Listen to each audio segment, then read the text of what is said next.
Hello students, कैसे हैं आप सब। आज इस वीडियो में हम करने वाले हैं कक्षा 4 की हिंदी की पाठ्य पुस्तक रिमझिम का पाठ 6, जिसका नाम है नाव बनाओ नाव बनाओ। तो इस वीडियो में हम क्या करेंगे, इसके अभ्यास के प्रश्नों के उत्तर करेंगे। हमारा पहला प्रश्न है कविता से, ठीक है ना। इसमें 3 प्रश्न दिए हुए हैं, क, ख और ग।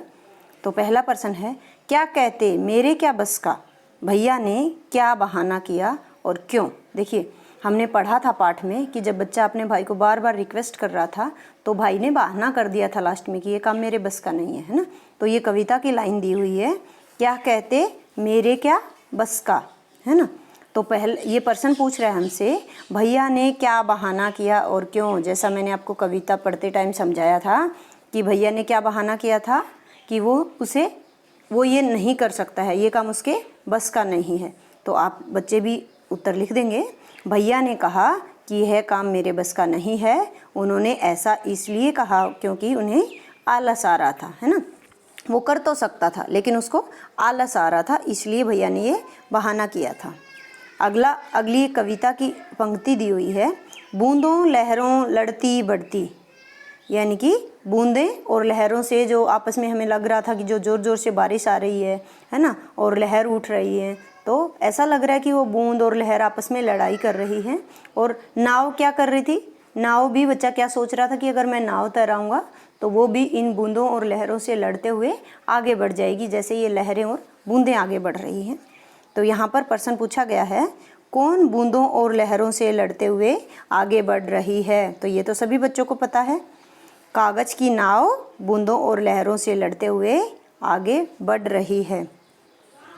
अगला प्रश्न है, कविता की पंक्ति दी हुई है पहले, गुल्लक भारी अपनी खोलो, है ना। ये बच्चे ने बोला था ना अपने भाई को कि गुल्लक आपकी भारी है, आप अपनी गुल्लक खोलो। तो यहाँ पर प्रश्न पूछा गया है, किसकी गुल्लक भारी है और किसकी गुल्लक हल्की है। ये तो बहुत आसान सा प्रश्न है, तो सभी बच्चों को पता है कि जो भाई है उसकी गुल्लक भारी है और जो छोटा बच्चा था उसकी गुल्लक हल्की है, ठीक है ना। बहुत आसान से प्रश्न है। अगला है हमारे पास नाव की कहानी, ये है हमारा टाइटल। देखिए, एक बार फिर से कविता पढ़ो। अभी बच्चों को क्या करना है, एक बार कविता को फिर से पढ़ना है। वैसे तो बच्चों को याद हो गई है तो उनको पढ़ने की जरूरत नहीं है, लेकिन एक बार फिर से ये बोल रहा है तो आप पढ़ लीजिए। इस कविता में एक नाव के बनने और पानी में सफ़र करने की कहानी छिपी है। ये तो आप लोगों ने देखा ना कि कविता में हमने क्या पढ़ा कि नाव बना रहा है एक बच्चा कागज़ की और वो पानी में उसको तैराएगा। फिर मान लो तुम ही वह नाव हो। अब देखिए, आपको क्या करना है, आपको ये सोचना है कि मैं ही ये नाव हूँ। हर बच्चा ये सोचेगा कि मैं वो नाव हूँ जो उस बच्चे ने बनाई, कागज़ की नाव। अपने आप को सोचना है आपने। अब अपनी कहानी सबको सुनाओ। अब देखिए, आपने क्या करना है, आपने ये सोचना है कि वो बच्चे ने जो कागज़ की नाव बनाई वो मैं खुद हूँ। तो अब अगर आप नाव होते तो आप क्या क्या सोचते, है ना। तो इसने दो लाइनें यहाँ पर लिख दी हैं। उसके बाद आपको एक कहानी लिखनी है। इसने लिखी है, मैं एक नाव हूँ, मैं कागज़ से बनी हूँ, ठीक है ना। आप अगर सोचेंगे कि मैं एक नाव हूँ तो आप ऐसे ही लिखेंगे ना, मैं एक नाव हूँ, मैं कागज़ से बनी हूँ, मुझे एक लड़के ने बनाया, उसका नाम तो मुझे नहीं पता पर। देखिए, इसने यहाँ तक कहानी लिखकर छोड़ दी है। अभी इसके आगे की कहानी आप बच्चों को पूरी करनी है। तो देखिए, अगर बच्चे सोचेंगे कि मैं नाव हूँ तो सभी बच्चों का अलग अलग उत्तर हो सकता है। आप अपना उत्तर भी लिख सकते हैं, लेकिन मैं आपकी आसान करने के लिए आपका काम, आपको यहाँ पर एक बिल्कुल सिंपल सा साधारण सी भाषा में आपको उत्तर बता रही हूँ कि वो नाव क्या सोचेगी। बाद में मुझे नाम तो नहीं पता उस लड़के का, पर के बाद आप लिखेंगे, वह मेरे बनने पर बहुत ही खुश हो गया, है ना। वो लड़का बहुत खुश हो गया था ना अगर उसने नाव बनाई थी तो। रिमझिम रिमझिम बारिश हो रही थी, है ना। आप ऐसा भी लिख सकते हैं। चारों ओर पानी भर चुका था। ये तो कविता में बताया ही था बच्चे ने कि चारों तरफ पानी भर चुका है। उसने मुझे पानी में छोड़ दिया। तो बच्चे का तो बहुत मन था ना, जैसे ही मेरा भाई मेरी नाव बनाए तो मैं पानी में तैरूं। तो अगर आप नाव होंगे तो आप सोचेंगे ना कि उसने बनाने के बाद आपको पानी में छोड़ दिया। मैं पानी की लहरों के सहारे आगे बढ़ रही थी। क्या है, नाव भी लहरों के ऊपर से तैरते हुए, जैसे बच्चे ने बताया भी था कविता में कि लहरों के ऊपर से मेरी नाव तैरेगी।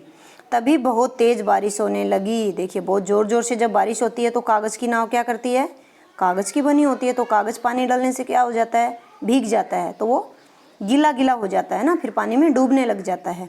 तो बहुत तेज़ बारिश होने लगी तो मैं पूरी तरह भीग गई और बिजली के एक खंभे के पास जाकर रुक गई। देखिए जब वो नाव पानी में ये नाव, बच्चा सोच सकता है कि अगर नाव को तैराया जाए, बहुत ज़्यादा बारिश होगी तो क्या होगा, कागज़, नाव का जो जिस कागज़ से नाव बनी है वो भीग जाएगा कागज़ और फिर वो भारी भारी हो जाएगा। तो आप कहीं पे भी जाके जैसे वो रुक जाएगी, फिर वो धीरे धीरे पानी में डूब जाती है बिजली के खंभे से, पेड़ से। तो ये थी छोटी सी कहानी। आप अपनी कहानी भी लिख सकते हैं। आगे देखिए, आहा बारिश। बारिश जब आती है तो बच्चों को बहुत मज़ा आता है, तो इसलिए लिखा है आहा, जैसे बच्चे बहुत मज़ा करते हैं ना, आहा बारिश।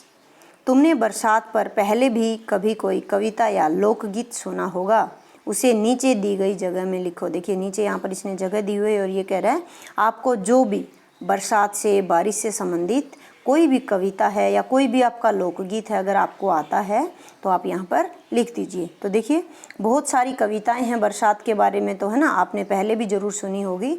तो सभी बच्चे यहाँ पर भी अपना अपना उत्तर लिख सकते हैं। ऐसा ज़रूरी नहीं है कि जो मैं बता रही हूँ वही लिखेंगे, आप अपना अपना उत्तर भी यहाँ पर लिख सकते हैं। बस आपको क्या ध्यान रखना है कि वहाँ पर लिखते टाइम मात्रा की गलतियाँ ना हो, ठीक है। तो मैं यहाँ पर एक बहुत अच्छी सी कविता आपको बता रही हूँ लिखने के लिए, अगर आप ये लिखना चाहें तो ये भी लिख सकते हैं। बारिश का मौसम है आया, हम बच्चों के मन को भाया। आपको पता है बारिश का जब मौसम आता है तो बच्चों के मन को भा जाता है। भा जाना यानी कि बच्चों को अच्छा लगता है। छू हो गई गर्मी सारी, मारे हम मिलकर किलकारी। देखिए जब भी बारिश आती है तो क्या होता है, जब भी गर्मी से बेहाल हो जाते हैं लोग तो बारिश को याद करते हैं कि बारिश आ जाए तो थोड़ी सी राहत मिले, है ना। तो गर्मी भी सारी छू हो गई। छू हो गई यानी कि अब नहीं लग रही है गर्मी। और सारे बच्चे मिलकर क्या करते हैं, किलकारी मार रहे हैं, चिल्ला रहे हैं ज़ोर ज़ोर से खुशी के मारे कि बारिश आ गई है, अब गर्मी नहीं है। कागज़ की हम नाव चलाएं, छप छप नीचे और नचाएं, छप छप नाचें और नचाएं। देखिए बच्चे क्या करते हैं, बारिश आती है तो कागज़ की नाव बनाते हैं और पानी में पैर मारते हैं तो छप छप छप छप की आवाज़ आती है। बहुत मज़ा करते हैं बच्चे और खुद भी खेलते हैं और कई बार तो अपने पेरेंट्स को, दादा दादी को भी इन्वॉल्व कर लेते हैं कि आप भी हमारे साथ खेलो। मज़ा आ गया तगड़ा भारी, आँखों में आ गई खुमारी। अब देखिए बच्चों को जब बहुत मज़ा आता है ना, बारिश में जब नहाते हैं वो, तो तकड़ा भारी का यहाँ तो मतलब है कि बहुत ज़्यादा मज़ा आ गया है उनको। आँखों में आ गई खुमारी यानी कि वो, उनकी आँखें अब खुशी से भर गई हैं, बहुत खुश हैं बच्चे। गरम पकौड़ी मिलकर खाएं, चना चबीना खूब चपाएं। अब ये तो आपको पता ही है, जब भी बारिश का मौसम होता है तो मम्मी क्या बनाती है, गुलगुले बनाती है, सवाली बनाती है या पकौड़ी बनाती है। कई बार ब्रेड के पकौड़े बना देती है या कुछ और भी चीज़ें, पापड़ वगैरह बना देती है मम्मी, है ना। क्योंकि बारिश के मौसम में ये सब चीज़ें, सरसों के तेल में खाने वाली चीज़ें अच्छी लगती हैं गरम गरम जब खाते हैं तो बारिश में, है ना। तो यहाँ पर बच्चे भी कह रहे हैं कि गरम गरम पकौड़ी खाएंगे और चने, चने यानी कि जो भुने हुए चने हैं वो भी बारिश के मौसम में अच्छे लगते हैं। गरम चाय की चुस्की प्यारी, मिट गई मन की खुशकी सारी। अब देखिए जो बड़े बुजुर्ग होते हैं या आपने देखा होगा मम्मी और दादी क्या करती हैं, जब भी बारिश आती है तो बोलती हैं थोड़ी ठंडी हो गई अब चाय पी लेते हैं ना। तो सभी चाय पीने लग जाते हैं और सबको अच्छा लगता है। चाय की चुस्की लेना यानी कि ऐसे करके जब चाय पीते हैं ना, मजा ले करके, उसको बोलते हैं चुस्की। और मिट गई मन की खुशकी सारी, यानी कि जो उनके मन में हो रहा था, अरे पता नहीं कैसा मौसम हो गया है, ये गर्मी है, तो अब उनके मन में जो खुशकी थी वो सारी मिट गई है। बारिश का हम लुत्फ़ उठाएं, सब मिलकर बच्चे बन जाएं। अब देखिए लुत्फ़ उठाना मतलब है मज़ा करना, तो वो कह रहा है कि बारिश का मौसम है तो सभी मिलकर मज़ा करेंगे और सभी बच्चे बन जाएंगे, यानी कि जो बड़े हैं वो भी क्या करेंगे, बारिश में नहाएंगे और खूब मज़ा लेंगे। अच्छी थी ना कविता। तो ये कविता भी आप लिख सकते हैं और अगर आपको कोई और कविता आती है तो वो भी आप लिख सकते हैं। तो आज इस वीडियो में यहीं तक, अगली वीडियो हम बाकी प्रश्नों के उत्तर करेंगे। बच्चों अगर आपको यह वीडियो अच्छी लगी है तो आप इसे लाइक कर दीजिए और हमारे चैनल को सब्सक्राइब कर लेंगे ताकि आगे आने वाली वीडियो का नोटिफिकेशन आपको मिल सके, और घंटी के बटन को ज़रूर दबाएं।